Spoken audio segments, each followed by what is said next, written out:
എല്ലാവർക്കും പുതിയൊരു വീഡിയോയിലേക്ക് സ്വാഗതം. ഞാൻ പ്രീതി. ഇന്നിപ്പോൾ അതുപോലെ ഒരു റെസിപ്പി വീഡിയോ മാത്രമല്ല, ഇന്നൊരു day in my life video ആണ് പ്ലാൻ ചെയ്യുന്നത്. അപ്പോൾ ഒരു 2 വർഷത്തോളമായിട്ട് ഞാൻ അധികം ആക്റ്റീവായിട്ട് വീഡിയോസൊന്നും ഇടാറില്ലായിരുന്നു. അപ്പോൾ ഒരുപാട് ഫോളോവേഴ്സ് ഇൻസ്റ്റാഗ്രാമിലും ഫേസ്ബുക്കിലും ഒക്കെ മെസ്സേജ് ഇട്ട് അന്വേഷിക്കുന്നുണ്ടായിരുന്നു. ഒത്തിരി സന്തോഷം. കാരണം എന്നെ നിങ്ങളെല്ലാവരും അന്വേഷിക്കുന്നുണ്ടല്ലോ. അത് ഭയങ്കര ഹാപ്പിയായി ഞാൻ. അപ്പം ഞാൻ സുഖമായിട്ടിരിക്കുന്നു. നിങ്ങളെല്ലാവരും സുഖമായിട്ട് സന്തോഷത്തോടെ ഇരിക്കുന്നെന്ന് വിചാരിക്കുന്നു. അപ്പോൾ രാവിലെ തന്നെ ഞാൻ ഇവിടെ വെയിൽ വരുന്നതിന് മുന്നേ കുറച്ച് ചെടികൾ ഫ്രണ്ടിൽ വെച്ചിട്ടുണ്ട്. അപ്പോൾ അതിനൊക്കെ കുറച്ച് വെള്ളം ഒഴിക്കലാണ് ആദ്യത്തെ പരിപാടി. ചെടികളുടെ കൂട്ടത്തിൽ എനിക്ക് ഏറ്റവും പ്രിയപ്പെട്ടത് ഈ മുല്ലയും കനകാംബരവുമാണ്. കാരണം ഇവിടെ അത്ര കോമൺ ആയിട്ട് കിട്ടുന്ന സാധനമല്ല ഈ 2 ചെടികളും. അതുപോലെ നമുക്ക് ഈ മുല്ലപ്പൂവിൻ്റെ മണമൊക്കെ വരുമ്പം ശരിക്കും നാട്ടിലൊരു ഫീല് കിട്ടാറുണ്ട്. ഇപ്പോൾ നാട് വിട്ട് മാറി നിൽക്കുന്നവർക്കൊക്കെ ആ ഒരു ഇത് മനസ്സിലാവും നന്നായിട്ട്. ഞാൻ താമസിക്കുന്നത് ഒരു 10 വർഷമായിട്ട് അമേരിക്കയിലെ പെൻസിൽവാനിയയിലാണ്. ഇവിടെ നല്ല തണുപ്പാണ്. ഒരു 8, 9 മാസവും തണുപ്പാണ്. പിന്നെ ബാക്കിയുള്ള സമയത്താണ് ചൂട് കിട്ടുന്നത്. അപ്പോൾ ആ ചൂട് സമയത്ത് ഇതെടുത്ത് പുറത്ത് വെക്കണം. തണുപ്പ് സമയത്ത് നമ്മൾ റൂമിനുള്ളിൽ വെക്കണം. അതുകൊണ്ടാണ് ഇത് ചട്ടിയിൽ വളർത്തുന്നത്. ബ്രേക്ക്ഫാസ്റ്റിനായിട്ട് പുട്ടും കടലയാണ്. അപ്പോൾ ഇപ്പോൾ കിട്ടുന്ന പുട്ടുപൊടിയെല്ലാം തന്നെ നല്ല തരിയുള്ള പുട്ടുപൊടിയാണ്. അതുകൊണ്ട് വളരെ ഈസിയാണ് ഉണ്ടാക്കുന്നതിനും. അപ്പോൾ അതിലേക്ക് ഉപ്പും ഇട്ട് വെള്ളം ഒഴിച്ച് അങ്ങ് അടച്ചു വെച്ചാൽ മതി. അപ്പോൾ ഒരു 10, 15 മിനിറ്റ് കഴിയുമ്പോൾ കൈ വെച്ചൊന്ന് ഉടച്ചെടുത്തിട്ട് ആവിയിൽ വേവിച്ചെടുത്താൽ മതി. നല്ല സോഫ്റ്റ് ആയിട്ടുള്ള പുട്ട് കിട്ടും. അപ്പം മേടിക്കുന്ന പാക്കറ്റിൽ തന്നെ അതിൻ്റെ ഇൻസ്ട്രക്ഷൻസ് എല്ലാം കാണും. അത് നോക്കിയിട്ട് വെച്ചാൽ മതി. ഇതൊരു സൈഡിലേക്ക് മാറ്റി വെക്കാം. ഇനി ഈ സമയം കൊണ്ട് സവാള, ഇഞ്ചിയെല്ലാം വെളുത്തുള്ളി എല്ലാം നല്ലപോലെ അരിഞ്ഞെടുത്തു കറിക്ക് വേണ്ടിയിട്ട്. ഇനി നമ്മുടെ കടല കറി വെക്കുന്നതിനായിട്ട് ഒരു ചീനിച്ചട്ടി അടുപ്പിൽ വെച്ച് ചൂടാക്കാം. ചൂടായി കഴിയുമ്പോൾ വെളിച്ചെണ്ണ ഒഴിച്ചു കൊടുക്കാം. എണ്ണ ചൂടായി കഴിഞ്ഞ് കടുക് ഇട്ടൊന്ന് പൊട്ടിച്ചെടുക്കാം. അതിനുശേഷം എരിവിന് ആവശ്യത്തിനുള്ള പച്ചമുളക് ചേർക്കാം. ഇഞ്ചി, വെളുത്തുള്ളി അരിഞ്ഞത്, കറിവേപ്പില, സവാള അരിഞ്ഞതെല്ലാം ചേർത്ത് കൊടുക്കാം. കറിക്ക് ആവശ്യത്തിനുള്ള ഉപ്പും കൂടെ ചേർത്ത് നല്ലതുപോലെ ഒന്ന് വഴറ്റിയെടുക്കാം. ഇപ്പോൾ ഉള്ളിയൊക്കെ വാടി നല്ല ബ്രൗൺ ആയിട്ടുണ്ട്. ഇനി ഇതിലേക്ക് പൊടികൾ ഓരോന്നായിട്ട് ചേർക്കാം.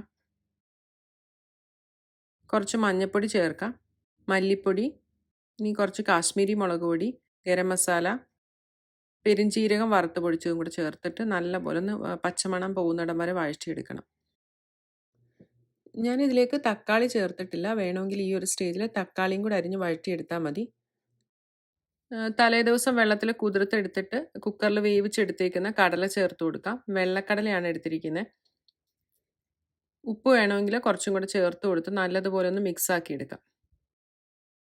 ഇനി കറിക്ക് ആവശ്യത്തിനുള്ള ചൂടുവെള്ളവും കൂടെ ചേർത്തിട്ട് ആ കടലയിലേക്ക് മസാല എല്ലാം പിടിക്കുന്നിടം വരെ ചെറിയ തീയിലിട്ട് അടച്ചു വെച്ച് വേവിച്ചെടുക്കാം. കടല നമ്മൾ നല്ലതുപോലെ വേവിച്ചെടുത്തതാണല്ലോ, അതുകൊണ്ട് മസാലയൊക്കെ പിടിക്കുന്നതിനായിട്ട് കുറച്ച് തീ കുറച്ച് വെച്ചിട്ട് വേണം വേവിച്ചെടുക്കാൻ. അപ്പോൾ ഇത് തയ്യാറാക്കുന്ന സമയത്ത് തന്നെ ഞാൻ കുക്കറിൽ വെള്ളവും വെച്ചിട്ടുണ്ടായിരുന്നു പുട്ടിന് വേണ്ടിയിട്ട്.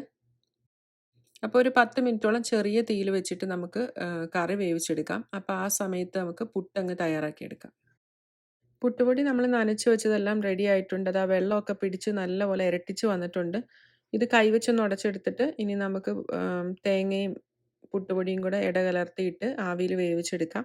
പുട്ടുണ്ടാക്കുന്നതിന് മുന്നേ ആ ചില്ലിടാൻ മറന്നു പോകരുത്.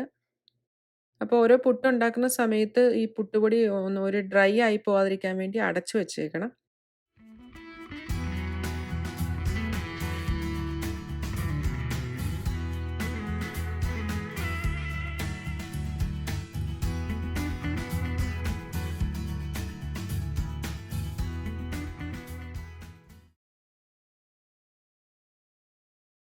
അപ്പോൾ നമ്മുടെ കറി റെഡി ആയിട്ടുണ്ട്.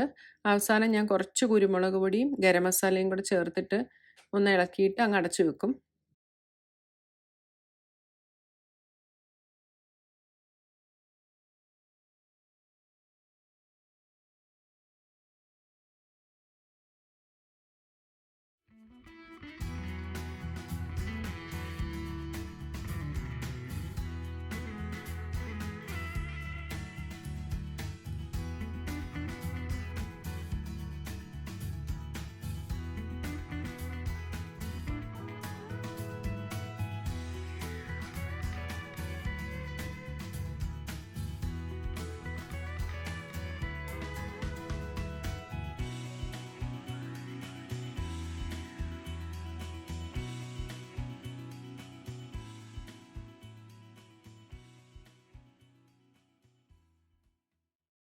അങ്ങനെ ബ്രേക്ക്ഫാസ്റ്റൊക്കെ കഴിഞ്ഞു. അപ്പോൾ അതിനുശേഷം അടുത്ത ദിവസത്തേക്ക് ഇഡ്ഡലിയാണ് ഉണ്ടാക്കാൻ പോകുന്നത്. അപ്പോൾ അതിന് വേണ്ടിയിട്ടുള്ള അരിയും ഉഴുന്നും നല്ലതുപോലെ കഴുകി വെള്ളത്തിൽ കുതിർത്ത് വെക്കണം. ഞാനിവിടെ കോസ്കോയിൽ നിന്ന് വാങ്ങുന്ന സോണ മസൂരിയുടെ അരിയും അവിടുന്ന് തന്നെ വാങ്ങിക്കുന്ന ഉഴുന്നുമാണ് ഉപയോഗിച്ചിരിക്കുന്നത്. ഈ സോണ മസൂരി എന്ന് പറയുന്ന അരി ചോറ് വെക്കുന്നതിന് ഉപയോഗിക്കാം. ഒട്ടും പശയില്ലാത്ത ഒരുതരം വൈറ്റ് റൈസ് ആണ്. ഇത് അപ്പത്തിനും നമ്മുടെ ദോശ ഇഡ്ഡലിക്കും എല്ലാം, പിന്നെ ചോറ് വെക്കാനും പുലാവിനും എല്ലാത്തിനും ഉപയോഗിക്കാൻ പറ്റുന്ന ഒരു ടൈപ്പ് അരിയാണ്. 2 കപ്പ് അരിക്ക് 1 കപ്പ് ഉഴുന്നാണ് എടുത്തിരിക്കുന്നത്. അത് 1/2 കപ്പ് ആയാലും 1/4 കപ്പ് ആയാലും കുഴപ്പമില്ല. പിന്നെ ഉഴുന്ന് ഇച്ചിരി കൂടുതൽ ചേർക്കുമ്പോൾ ഇഡ്ഡലിയൊക്കെ നല്ല സോഫ്റ്റ് ആയിട്ട് വരും. പിന്നെ നല്ലതുപോലെ കഴുകിയിട്ട് വേണം എപ്പോഴും കുതിർത്ത് വെക്കാൻ. നമ്മൾ ഒരിക്കലും കുതിർത്തതിന് ശേഷം കഴുകരുത്. അതിൻ്റെ ന്യൂട്രിയൻസ് എല്ലാം അങ്ങ് പോകും. അപ്പോൾ നമ്മൾ ഈ കഴുകി കുതിർത്തതിന് ശേഷം ആ വെള്ളത്തിലാണ് നമ്മളിത് അരച്ചെടുക്കുന്നത്. അപ്പോൾ അരി ഉഴുന്ന് നല്ലതുപോലെ കഴുകി കഴിഞ്ഞു. ഇനി അതൊന്ന് കുതിർത്ത് വെക്കാം.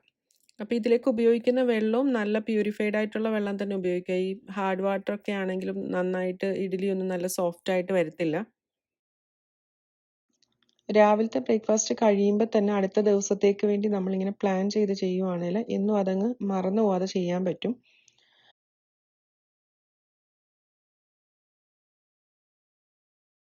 അപ്പം ഞാനിത് ചെയ്യാൻ പോകുന്നത് നേരെ ഫ്രിഡ്ജിലാണ് ഇതെടുത്ത് കുതിർത്ത് വെക്കുന്നത്. അങ്ങനെ പുറത്തേക്ക് നോക്കിയപ്പോഴാണ് പെട്ടെന്ന് കണ്ടത്. എൻ്റെ ചെടികളൊക്കെ സ്ഥിരമായിട്ട് തിന്ന് നശിപ്പിക്കുന്ന ഒരു ബണ്ണിയുണ്ട് ഇവിടെ. അപ്പോൾ പുള്ളിക്കാരൻ അവിടെ എല്ലാം കറങ്ങി അടിച്ച് ചെടിയൊക്കെ തിന്ന് ഇങ്ങനെ നടക്കുവാണ്. എനിക്ക് 2 മക്കളാണ്. മോൾ അൽമസ് 8 വയസ്സായി. ഇപ്പം 2ാം ക്ലാസ്സിലെ വെക്കേഷനാണ്. ഇനി 3rd ഗ്രേഡിലേക്ക്. മോൻ ആഡിസ് ഇപ്പം 2 വയസ്സാകാൻ പോകുന്നു. ഇവർ രണ്ടുപേരെ അമ്മൂസ് അപ്പൂസ് എന്നാണ് വീട്ടിൽ വിളിക്കുന്നത്. പിന്നെ ഹസ്ബൻഡ് അരുൺ IT ഫീൽഡാണ്. ഞങ്ങൾ 4 പേരാണ് ഇവിടെ വീട്ടിലുള്ളത്. മാർച്ച് 2020 മുതൽ ഇവർ രണ്ടുപേരും വീട്ടിൽ തന്നെയാണ്. അപ്പോൾ ഇതുവരെ ഓഫീസൊന്നും തുറന്നിട്ടില്ല. വർക്ക് ഫ്രം ഹോം ആണ്. പിന്നെ മോളുടെ സ്കൂളും ഒന്നും തുറന്നിട്ടില്ല. എല്ലാം ഓൺലൈൻ തന്നെയാണ്. അപ്പോൾ ഇനിയും ഈ വർഷം എന്താവുമെന്ന് അറിയത്തില്ല. അങ്ങനെ 1.5 വർഷമായിട്ട് വീട്ടിലുണ്ട്. 2 ബ്ലൂബെറിയുടെ ചെടിയുണ്ട്. അപ്പോൾ അതിൽ കുറേ കാ പിടിച്ചിട്ടുണ്ട്. അപ്പം ഒരുപാട് കിളികളൊക്കെ വന്നിട്ട് തിന്നിട്ട് പോയി. അപ്പോൾ ഇനി ബാക്കിയുള്ളതൊന്ന് പോകാതെ ഒന്ന് കവർ ചെയ്ത് വെക്കണം. അപ്പോൾ അതിനായിട്ടൊരു നെറ്റിൻ്റെ പച്ച കളർ ഒരു തുണി മേടിച്ച് കുറച്ച് ക്ലിപ്പും കൂടി ഇട്ടൊന്ന് കവർ ചെയ്ത് വെക്കാം. അപ്പോൾ ഈ തുണി നമുക്ക് അടുത്ത വർഷം പിന്നെയും റീയൂസ് ചെയ്യാം. ഈ ഒരു സീസൺ കഴിയുമ്പം നമുക്കതെടുത്ത് മടക്കി വെച്ചാൽ മതി. അപ്പോൾ ഇതൊരു 3 യാർഡ് ഞാൻ ജോവാനിയിൽ നിന്ന് മുറിച്ച് മേടിച്ചതാണ്. ഇങ്ങനത്തെ തുണി കിട്ടും നമുക്ക്. അപ്പോൾ ആർക്കെങ്കിലും ഇങ്ങനെ എന്തെങ്കിലും ബെറീസൊക്കെ കവർ ചെയ്യണമെങ്കിൽ ഇതുപോലത്തെ തുണി മേടിച്ചിട്ട് കവർ ചെയ്താൽ മതി. ഇനി ഉച്ചയ്ക്ക് ഊണിന് ബീട്രൂട്ട് തോരൻ ഉണ്ടാക്കുന്നുണ്ട്. അപ്പോൾ അതിനായിട്ട് നമ്മുടെ വീട്ടിൽ തന്നെ ഉണ്ടായ ബീട്രൂട്ടാണ് എടുക്കുന്നത്. അപ്പോൾ ഇത് ഓൾറെഡി പറിക്കേണ്ട സമയം കഴിഞ്ഞു. ഞാൻ പിന്നെ വീഡിയോ എടുക്കുമ്പോൾ കാണിക്കുന്നതിനായിട്ട് കുറച്ച് മാറ്റി നിർത്തിയിരുന്നതാണ്. ഒരുപാട് പച്ചക്കറികളൊന്നുമില്ല. നമ്മൾ ഫസ്റ്റ് ടൈം ചെയ്യുന്നതുകൊണ്ട് എല്ലാം വളരെ കുറച്ച് മാത്രമേ ചെയ്തിട്ടുള്ളൂ. അപ്പോൾ ഇത്തവണ അത് സക്സസ് ആവുകയാണെങ്കിൽ അടുത്ത തവണ കുറച്ചും കൂടെ കൂടുതലായിട്ട് ചെയ്യാമെന്ന് വിചാരിക്കുന്നു. പിന്നെ ഈ മുയലും പിന്നെ മാനൊക്കെ തിന്നുന്ന കാരണം ഇതിൽ ഏതൊക്കെയാണ് നമുക്ക് നല്ല രീതിയിൽ കിട്ടുന്നത് നോക്കിയിട്ട് ചെയ്യാമെന്ന് വിചാരിച്ചു. ഈ ബീട്രൂട്ട് നല്ലപോലെ പാകമായി കഴിയുമ്പോൾ ഇത് മണ്ണിന് മുകളിൽ ഇങ്ങനെ വരും. അപ്പം പറിച്ചെടുത്താൽ മതി. ബീട്രൂട്ട് എല്ലാം നല്ലപോലെ കഴുകി വൃത്തിയാക്കി അതിൻ്റെ തോലൊക്കെ കളഞ്ഞെടുത്തിട്ടുണ്ട്. പിന്നെ വീട്ടിൽ തന്നെ ഉണ്ടായ ഒരു പച്ചമുളകും എടുത്തിട്ടുണ്ട്. അപ്പോൾ ഇതിന് അധികം എരിവില്ലാത്ത ഒരു പച്ചമുളകാണ്. വലിപ്പം ഉണ്ടെങ്കിലും അധികം എരിവില്ല. പിന്നെ ആ ബീട്രൂട്ടിൻ്റെ കറയൊന്നും പിടിക്കാതിരിക്കാൻ കട്ടിംഗ് ബോർഡിൻ്റെ പുറത്ത് ഞാനൊരു ക്ലിയർ ആപ്പ് ഇട്ടിട്ടുണ്ട്. അപ്പോൾ അത് ഇതുപോലെ എടുത്താൽ കളഞ്ഞാൽ മതി. പിന്നെ ഞാനൊരു ഫുഡ് പ്രോസസ്സറിലിട്ടാണ് നല്ലപോലെ പൊടിയായിട്ട് അരിഞ്ഞെടുക്കുന്നത്. അതാകുമ്പോൾ 1 മിനിറ്റ് കൊണ്ട് നല്ലപോലെ അരിഞ്ഞ് കിട്ടിയിട്ടുണ്ട്.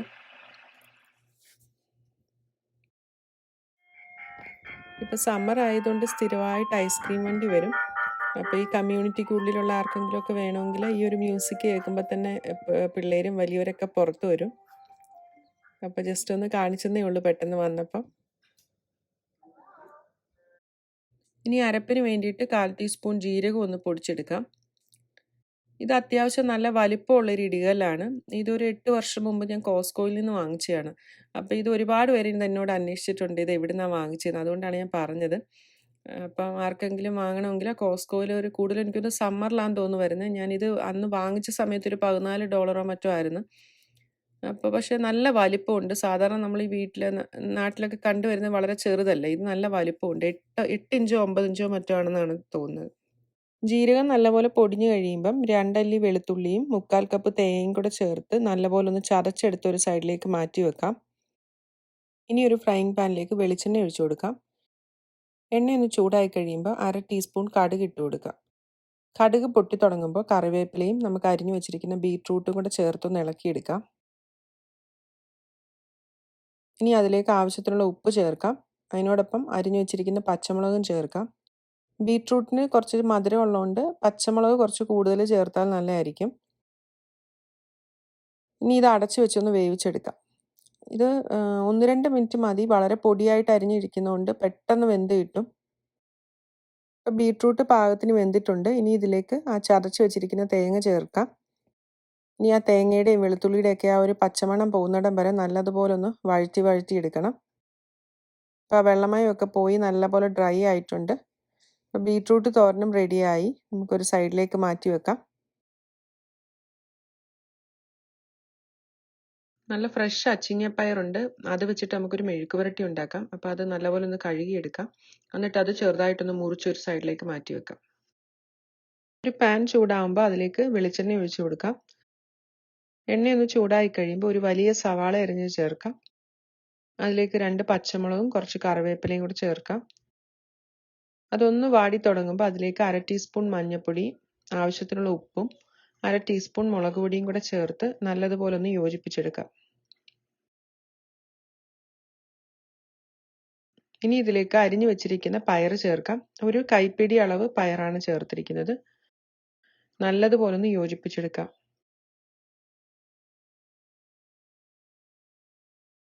ഇനി പയർ വേകുന്നതിനായിട്ടൊരു 1/4 കപ്പ് വെള്ളവും കൂടെ ചേർത്ത് യോജിപ്പിച്ച് നമുക്ക് അടച്ചു വെച്ച് വേവിച്ചെടുക്കാം. ഇപ്പോൾ വെക്കേഷൻ ആയതുകൊണ്ട് അടുത്ത വീട്ടിലെ കുട്ടികളൊക്കെ കളിക്കാൻ വന്നിട്ടുണ്ട്. അപ്പോൾ അവർ അമ്മൂസിന് വേണ്ടിയിട്ട് വെയിറ്റ് ചെയ്യുകയാണ്. അപ്പോൾ ഈ സമയത്ത് അമ്മൂസ് ഇങ്ങനെ ഏറ്റവും ഇഷ്ടമുള്ളൊരു കാര്യമാണ് ഇങ്ങനെ പലതരം ബ്രേസ്ലെറ്റ് ഉണ്ടാക്കുന്നത്. ഇങ്ങനെ ബീഡ്സും റബ്ബർ ബാൻഡൊക്കെ വെച്ചിട്ട് യൂട്യൂബിലൊക്കെ നോക്കി അത് തനിയെ ഇരുന്നിങ്ങനെ ചെയ്യും. അപ്പം ഞാൻ വീഡിയോ എടുക്കുന്ന കണ്ടുകൊണ്ട് അതൊരെണ്ണം കാണിച്ചു തരുവാണ് ഇപ്പം ഉണ്ടാക്കിയത്. ആർക്കെങ്കിലും ഇത് എങ്ങനെയാണ് ഉണ്ടാക്കേണ്ടതെന്ന് അറിയുന്നെങ്കിൽ ഒന്ന് കമൻറ്റ് ബോക്സിൽ ഇട്ടേക്കണേ.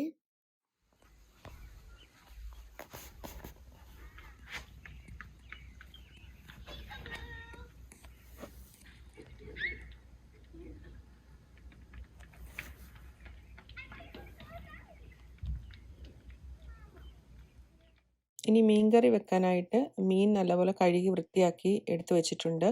അതിലേക്ക് വേണ്ടിയിട്ടുള്ള കുടംപുളി നല്ലപോലെ കഴുകി അത് കുറച്ച് വെള്ളത്തിലൊന്ന് കുതിരാനായിട്ട് മാറ്റി വെച്ചിട്ടുണ്ട്. ആദ്യം ഒരു പാത്രം അടുപ്പിൽ വെച്ച് ചൂടാവുമ്പോൾ വെളിച്ചെണ്ണ ഒഴിച്ചു കൊടുക്കാം. എണ്ണയൊന്ന് ചൂടായി കഴിയുമ്പം ഒരു 2 നുള്ള് ഉലുവ ചേർക്കാം. അതിനോടൊപ്പം കുറച്ച് കറിവേപ്പില ചേർക്കാം. എരിവിന് ആവശ്യത്തിനുള്ള പച്ചമുളക്, 2 ചുവന്നുള്ളി അരിഞ്ഞത് ചേർക്കാം. ഇഞ്ചി വെളുത്തുള്ളി അരിഞ്ഞത് ചേർക്കാം. അത് ചെറിയ തീയിലിട്ടൊന്ന് വഴറ്റിയെടുക്കാം. അപ്പോൾ അതിൻ്റെ ഇഞ്ചിയുടെയൊക്കെ ഒരു പച്ചമണം മാറിക്കഴിയുമ്പോൾ 1/2 ടീസ്പൂൺ മഞ്ഞൾപ്പൊടി ചേർക്കാം. ഇനി ഇതിലേക്കൊരു 4 സ്പൂൺ മല്ലിപ്പൊടി ചേർക്കാം.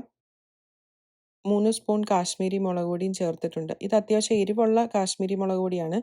നാട്ടിൽ നിന്ന് എനിക്ക് പൊടിപ്പിച്ച് അയച്ചു തന്നിട്ടുള്ളതാണ്. അപ്പോൾ അത് കുറച്ച് എരിവുണ്ട്. ഇനി പച്ചമണം പോകുന്നതിനായിട്ട് ചെറിയ തീയിലിട്ടൊന്ന് വഴറ്റിയെടുക്കാം.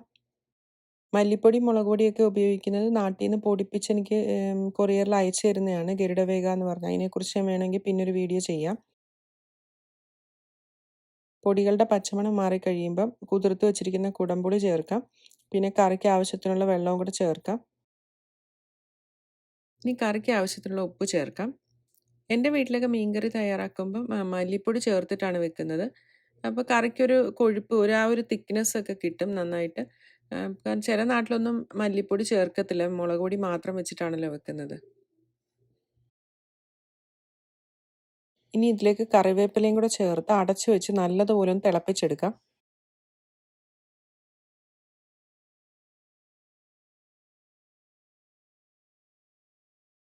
കറി നന്നായിട്ട് തിളച്ചിട്ടുണ്ട്. ഇനി ഇതിലേക്ക് കഴുകി വൃത്തിയാക്കി വെച്ചിരിക്കുന്ന മീൻ ഇട്ട് കൊടുക്കാം. ഞാനിവിടെ ഗോൾഡൻ പോംഫ്രറ്റ് ആണ് എടുത്തിരിക്കുന്നത്. ഒരു ആവോലിയുടെ തന്നെ വേറൊരു ടൈപ്പ്. മീൻ ഇടുന്നതിന് മുന്നേ ഉപ്പ് ഒന്നും കൂടെ ടേസ്റ്റ് ചെയ്ത് നോക്കണം. ഇനി ഇത് അടച്ചു വെച്ച് മീഡിയം ഫ്ലെയിമിൽ നല്ലപോലെ വേവിച്ചെടുക്കാം. ഇനി മീൻകറി വേകുന്ന സമയം കൊണ്ട് നമ്മുടെ അച്ചിങ്ങാപ്പയർ എന്തായി നോക്കാം. ഇപ്പോൾ പയർ നല്ലപോലെ വെന്തിട്ടുണ്ട്. ഇനി അതിലെ ആ ഒരു വെള്ളമയമൊക്കെ പോകുന്നിടം വരെ നല്ലതുപോലെ ഒന്ന് തുറന്ന് വെച്ച് ഇളക്കി ഒന്ന് ഡ്രൈ ആക്കി എടുക്കണം. ഇപ്പം നമ്മുടെ അച്ചിങ്ങ പയറിൻ്റെ മെഴുക്കുവരട്ടി റെഡിയായി. ഇതൊരു സൈഡിലേക്ക് മാറ്റി വെക്കാം. ഇപ്പം നമ്മുടെ മീൻ കഷ്ണങ്ങളൊക്കെ നല്ലപോലെ വെന്തിട്ടുണ്ട്. ഇനി കറി ഒന്ന് ചുറ്റിച്ചെടുത്തിട്ട് എണ്ണയൊക്കെ തെളിഞ്ഞ് കറിയൊക്കെ ഒന്ന് കുറുകി വരുന്നിടം വരെ ഒന്ന് തിളപ്പിച്ചെടുക്കാം. ഒരു 3-4 മിനിറ്റ് മതിയാവും. ഇപ്പം എണ്ണയൊക്കെ തെളിഞ്ഞ് നമ്മുടെ മീൻകറി റെഡി ആയിട്ടുണ്ട്. ഞാനിതിലേക്ക് 2 ഇടത്തരം ഗോൾഡൻ പോംഫ്രറ്റാണ് എടുത്തിരിക്കുന്നത്. അപ്പോൾ ഇതുപോലുള്ള വലിയ മീനുകളാണെങ്കിൽ ഈ ഒരളവിൽ പൊടികൾ ചേർക്കാവൂ, എങ്കിലേ അതിലേക്ക് നല്ലപോലെ ടേസ്റ്റ് പിടിക്കത്തുള്ളൂ.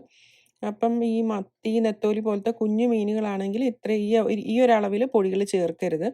ചെറിയ അളവിൽ മാത്രമേ ചേർക്കാൻ പാടുള്ളൂ. ഇതിനിടയ്ക്ക് ഞാൻ ആദ്യമേ തന്നെ ചോറ് വെച്ചിട്ടുണ്ടായിരുന്നു. പിന്നെ മിക്ക ദിവസവും മോര് കാച്ചിയത് കാണും, കാരണം അമ്മൂസിൻ്റെ ഫേവറേറ്റ് ആണ്. അപ്പം ഇത് ഞാൻ ഓൾറെഡി ചാനലിൽ പോസ്റ്റ് ചെയ്തിട്ടുള്ളതാണ്, അതുകൊണ്ട് വീണ്ടും കാണിക്കുന്നില്ല. ഇപ്പം കറികളെല്ലാം റെഡിയായി. നമുക്കിനി ചോറ് വിളമ്പാം. മട്ടേരിയുടെ ചോറാണ് ഞങ്ങളെപ്പോഴും ഉപയോഗിക്കുന്നത്. പിന്നെ അടുത്തത് നമ്മുടെ വീട്ടിലുണ്ടായ ബീട്രൂട്ടിൻ്റെ തോരൻ, അച്ചിങ്ങാപ്പയർ മെഴുക്കുപുരട്ടി.